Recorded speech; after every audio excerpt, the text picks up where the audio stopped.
Hi guys, Carrie here with Canine Camp Dog Training with another top tip for 2020. Today's top tip is figure out dog sitting for your dog before you get the dog or away as soon as you get the dog. I worked in a dog kennel, a big boarding facility for many years as a young girl, and I can't tell you the number of times people will bring older dogs, as in 7 or 8 and up, that have never been left before anywhere.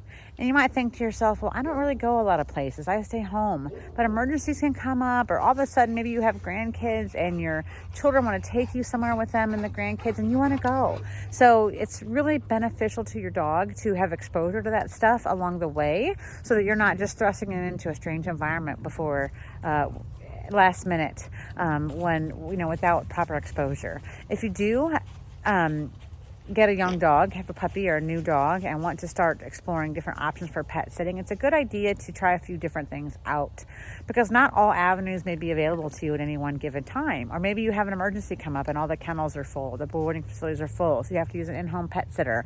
It's good to mix up some things so that way your dog is exposed to some stuff before it's a little bit older and it can more easily adjust. So maybe a couple times have somebody come over to walk the dog for you in your home. Maybe a couple times take your dog to a play date at somebody else's house.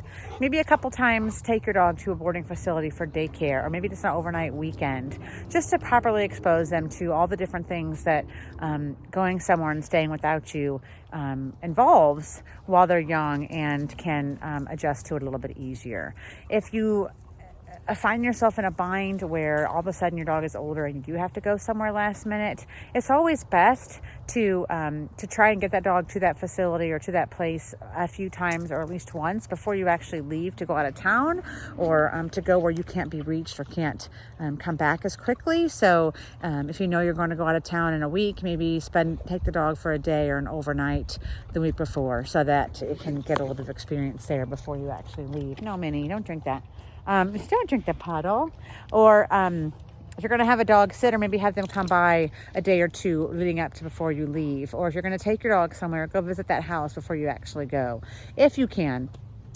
If you can't, dogs are very resilient. Many dogs that came to the kennel as older dogs after the first day or so adjusted very well. So it's not always the worst thing in the world, but it's so much easier on the dog if they're used to some of these things before they actually need to experience them in real life, especially as an older dog. So if at all possible, as soon as you get the dog, or when you start thinking about getting a dog, begin to explore the different options available to you and start familiarizing yourself with the best boarding facilities in your area, the best daycare facilities in your area, the best in-home pet sitting in your area, and then there's also people who pet sit in their home. So those are the different options. Begin exploring those and figuring out who's used to, who's good, and meeting and inquiring and talking to these people so that you can have an idea of who you want to use, and then take advantage of those services before you actually need them to get your dog familiar with them.